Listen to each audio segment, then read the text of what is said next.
আসসালামু আলাইকুম dear students and viewers, আশা করি ভালো আছেন, সুস্থ আছেন। আবু সাইদ একাডেমির পক্ষ থেকে আমি আবু সাইদ আপনাদেরকে জানাই স্বাগতম। আজকে আমরা শিখব ষষ্ঠ শ্রেণীর জীবন ও জীবিকা বইয়ের কাজের মাঝে আনন্দ অধ্যায়ের 4 থেকে 9 পৃষ্ঠা পর্যন্ত যত শখ আছে তার সমাধান। তো গত ক্লাসে আমরা এই পর্যন্ত শিখেছিলাম। আজকে আমরা শিখব পরিবারের কাজ থেকে। পরিবারের কাজ, বাড়িতে পরিবারের সব সদস্যই গুরুত্বপূর্ণ। সবার ভালো থাকা এবং ভালোভাবে সময় কাটানোর অধিকার আছে, কিন্তু সবাইকে ভালো রাখার দায়িত্ব যদি পরিবারের এক বা দুজনের উপর ন্যস্ত থাকে, তাহলে তাদের জন্য এটা খুবই কষ্টকর। তাই সবাই যদি নিজ নিজ সামর্থ্য অনুযায়ী পারিবারিক কাজে একটু সহায়তা করি, তাহলে পরিবারের সদস্যদের নিশ্চয়ই ভালো লাগবে। খুশি হয়ে তারা তখন আমাদের অনেক বেশি ভালোবাসবেন। আমরা এই দুটা ছবিতে কি দেখতে পাচ্ছি, যে একজন বৃদ্ধ দাদিকে একজন ছোট মেয়ে বা তার নাতনি কাপড় পরায় দিচ্ছে, শীতের পোশাক পরাচ্ছে, বা আর এইদিকে ছোট্ট শিশুকে একজন ছেলে খাবার খাওয়াচ্ছে, অর্থাৎ পরিবারের কাজে সাহায্য করছে। তো চিত্র 1.1 আমাদের পরিবারের কাজ। পরিবারের বিভিন্ন কাজ, যেমন রান্নার কাজে সাহায্য করা, বাগানে পানি দেওয়া, পোষা প্রাণী অথবা গবাদি পশুর খাবার দেওয়া, সেগুলোর থাকার স্থান পরিষ্কার করা, ঘর সাজানো গুছানো, পানি সংগ্রহ করা, নির্দিষ্ট স্থানে ময়লা ফেলা, ঘর ঝাড়ু দেওয়া, থালা বাসন ধোয়া, ঘর গুছানো, ছোট ভাই বোনদের যত্ন করা, বয়স্ক অথবা প্রবীণদের সেবা করা ইত্যাদি। এগুলো কি খুব কঠিন কাজ? মোটেও না। বরং আমরা সবাই একটু সচেতন হয়ে যদি এই কাজগুলো নিয়মিত করি, অথবা করার ক্ষেত্রে আমাদের সামর্থ্য অনুযায়ী তাদের সাহায্য করি, তাহলে আমাদের শরীর ও মন দুটি ফুরফুরে থাকবে। এসো সবাই বিশ্বাস করি, পরিবারের কাজে হাত যদি লাগাই, বাঁচবে গড়ে সুখের সানাই।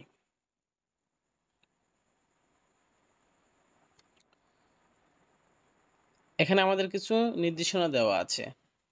শিক্ষকের নির্দেশনা অনুসরণ করে দুটি পোস্টার বানাও। আর পোস্টার আমাদের কি কি থাকবে? পরিবারের কাজের উপায়, দুটো আলাদা পোস্টার নিজেদের ইচ্ছামতো ডিজাইন করো। দুটি পোস্টারে মজার দুটি শিরোনাম দাও। চিত্র, ছবি, কোলাজ, কার্টুন, লেখা, পেপার কাটিং ইত্যাদি যে কোনো কিছু দিয়ে পোস্টার সাজাতে পারো। চলো আমরা সরাসরি এই প্রশ্নের উত্তরে চলে যাই। আমার কাজ আমি করি।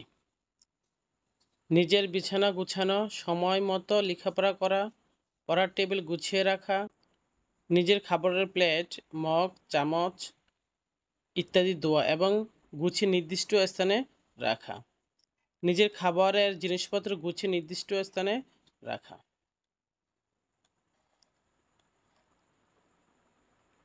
নিজের কাপড় চোপড়, জুতা মোজা ইত্যাদি নিজেই ধোয়া, খাবারের সময় বিশেষ আদব কায়দা ও রীতিনীতি মেনে চলা, নিজের পরিচ্ছন্নতার বিষয়গুলো সতর্কতার সঙ্গে পালন করা।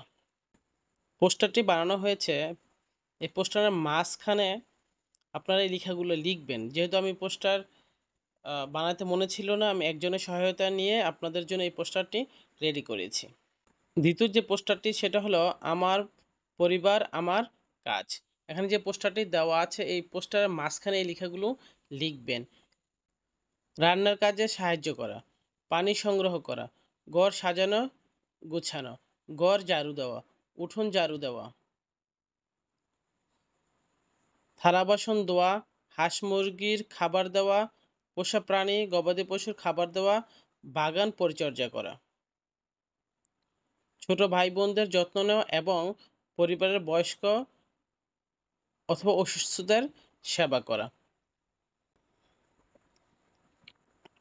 বাঁচতে হলে শিখতে হবে, লড়াইতে জিততে হবে। এই অনুচ্ছেদটি যদি আমি পড়তে যাই তাহলে ভিডিওটি অনেক বড় হয়ে যাবে, সেজন্য তোমাদেরকে আমি বলবো এই অনুচ্ছেদটি তোমরা খুব ভালোভাবে পড়ে রাখবে এবং এখান থেকে অনেক কিছু শেখার আছে। এখানে এই শখটি আমাদের পূরণ করতে হবে। এই শখটি পূরণ করার পূর্বে আমাদের এই অংশটা একটু ভালোভাবে করে নিতে হবে। নিজের কাজ এবং পরিবারের কাজের পরিকল্পনা। শখ 1.2 এ প্রথমে নিজের কাজের তালিকা তৈরি করো। এবার কোন কাজটি কখন করবে তার একটি পরিকল্পনা অন্য একটি কাগজে লিখে রাখো। যে কাজগুলো করেছ প্রতিদিন ঘুমাতে যাওয়ার আগে সেগুলোতে টিক চিহ্ন দাও এবং খুঁজে দেখো পরিকল্পনায় রাখা সবগুলো কাজ করেছো কিনা। যদি কোনো কাজ তুমি করতে না পারো তাহলে কাজটি করতে না পারার কারণ আত্মপ্রতিফলন কলমে লেখো এবং তোমার অভিভাবক, পরিবারের যে কোনো বড় সদস্যের কাছ থেকে প্রতি সপ্তাহে মতামত নিয়ে রাখো। 7 দিন শেষ হলে শিক্ষকের কাছে জমা দাও। শখ 1.1 নিজের কাজের সাপ্তাহিক পরিকল্পনা ও অনুশীলন। নিজ পরিকল্পিত কাজ এখানে রবি থেকে শনিবার পর্যন্ত দেওয়া আছে, আবার এখানে দেওয়া আছে কি আমাদের আত্মপ্রতিফলন। নিজের বিছানা গুছানো, এগুলো আমরা 7 দিন 7 দিনই করা আছে। সময়মতো পড়াশোনা করা, শুক্রবারে কাজটি করিনি। কেন করিনি সেটা হচ্ছে বেড়াতে গিয়েছিলাম। পড়ার টেবিল, বই খাতা, কলম গুছানো, এগুলো 7 দিন 7 দিনই করা হয়েছে।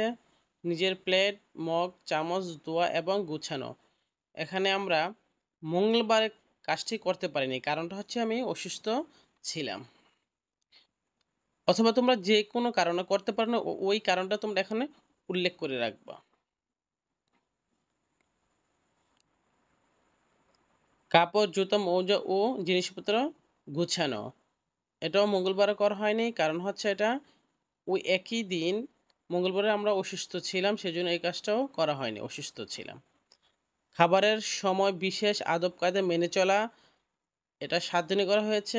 নিজের পরিচ্ছন্নতার বিষয়গুলো পালন করা, এটাও আমরা 7 দিনে 7 দিনই করেছি। অভিভাবকের অভিভাবকের মতামত, আমি আমার সন্তানের কাজের সাপ্তাহিক পরিকল্পনা ও অনুশীলনে অত্যন্ত খুশি। এখন হচ্ছে শিক্ষকের মন্তব্য। শিক্ষকের মন্তব্য, এখানে শিক্ষক একটি মন্তব্য করবেন। উপরের ছকটিতে প্রথম সপ্তাহের হিসাব শিক্ষককে দেখানোর পর বাড়িতে নিজেদের জন্য একটি রুটিন তৈরি করো। রুটিনে লেখা কাজ প্রতিদিন করেছো কি না তা নিজেরাই যাচাই করো। এখন আমাদের এই ছকটি করতে হবে। এই ছকটি করার জন্য উপরের যে অংশটা আমাদের ভালোভাবে পড়তে হবে। ছক 1.3 এই পরিবারের কোন কাজগুলো তুমি নিয়মিত করতে চাও তার একটি তালিকা তৈরি করো। এবার অন্য একটি কাগজে কাজগুলো কিভাবে করবে তার একটি পরিকল্পনা তৈরি করো। প্রতিদিন ঘুমাতে যাওয়ার আগে যে কাজগুলো করেছো সেগুলোতে টিক চিহ্ন দাও এবং খুঁজে দেখো পরিকল্পনায় রাখা সবগুলো কাজ করেছো কিনা। যদি কোনো কাজ তুমি করতে না পারো তাহলে কাজটি করতে না পারার কারণ পাশের আত্মপ্রতিফলন কলমে লিখো এবং তোমার অভিভাবক ও পরিবারের যে কোনো বড় সদস্যের কাছ থেকে প্রতি সপ্তাহে মতামত নিয়ে রাখো। 7 দিন শেষে হলে শিক্ষকের কাছে জমা দাও। পরিবারের জন্য পরিকল্পিত কাজ, যেই সব কাজ করবে তার তালিকা। ঘর গোছানো, থালা বাসন ধোয়া, রান্নার কাজে সাহায্য করা, ছোট ভাই বোনদের যত্ন নেওয়া। ঘর গোছানো 7 দিনে 7 দিনই করা হয়েছে। থালা বাসন ধোয়া 7 দিনে 7 দিনই করা হয়েছে। রান্নার কাজে সাহায্য করা, এটা হচ্ছে বুধবারে করা হয়নি, কারণ হচ্ছে অসুস্থ ছিলাম। ছোট ভাই বোনদের যত্ন নেওয়া, এটাও 7 দিনে 7 দিন করা হয়েছে। এখন অভিভাবকের মতামত হচ্ছে সময়ের সদ্ব্যবহার করে সবগুলো কাজ নিয়মিত করে থাকে। অর্থাৎ তুমি যে নিয়মিত কাজটি করেছ সেই বিষয়ে তোমার পরিবার একটা মতামত দিয়েছে।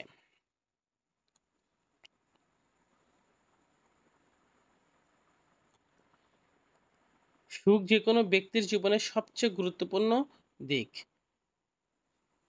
বাবা মা এবং পরিবারের সন্তুষ্টির সঙ্গে সন্তানের আনন্দ সম্পর্কিত। শিশু খুশি থাকলে পরিবারের লোকজন রোমাঞ্চিত হয়। শিশু আরও ভালো কিছু করলে পরিবার চরম তৃপ্তি লাভ করে। পরিবারের এই তৃপ্তি আমাদের মনসজগতে মনোজগতে সুখবোধ তৈরি করে। তাই সবার ভালো থাকার জন্য নিজেদের কাজ নিজেরা করা এবং পরিবারের সঙ্গে কাজ ও আনন্দ ভাগাভাগি করা। মানসিকতা ছোটবেলা থেকেই গড়ে তোলা প্রয়োজন। তা না হলে এক ধরনের স্বার্থপরতা, ব্যক্তিকেন্দ্রিক চিন্তা মনোজগৎকে আক্রান্ত করতে পারে। সুতরাং তোমরা নিশ্চয়ই বুঝতে পারছ, ছোটবেলা থেকে নিজের কাজ নিজে করা এবং পরিবারের প্রত্যেক সদস্যের কাজে হাত লাগিয়ে তাদের সুখে দুঃখে পাশে দাঁড়ানোর চর্চা করা আমাদের সবার দায়িত্ব। এই দায়িত্ব যথাযথভাবে পালন করলে মানসিক তৃপ্তি পাওয়া যায় এবং আমাদের শারীরিক সক্ষমতাও বাড়ে, যা আমাদের সব ধরনের শারীরিক ও মানসিক সুখবোধের অন্যতম উৎস। তাই চলো প্রতিজ্ঞা করি, কাজে আমি দেই না ফাঁকি, সবার ভালো মাথায় রাখি। ডিয়ার স্টুডেন্টস অ্যান্ড ভিউয়ার্স, আপনারা যদি আমার চ্যানেলে নতুন হয়ে থাকেন অবশ্যই চ্যানেলটি সাবস্ক্রাইব করে রাখবেন। সবাই ভালো থাকবেন, সুস্থ থাকবেন এবং নিয়মিত ভিডিও পাওয়ার জন্য অবশ্যই চ্যানেলটি সাবস্ক্রাইব করে রাখবেন। আসসালামু আলাইকুম।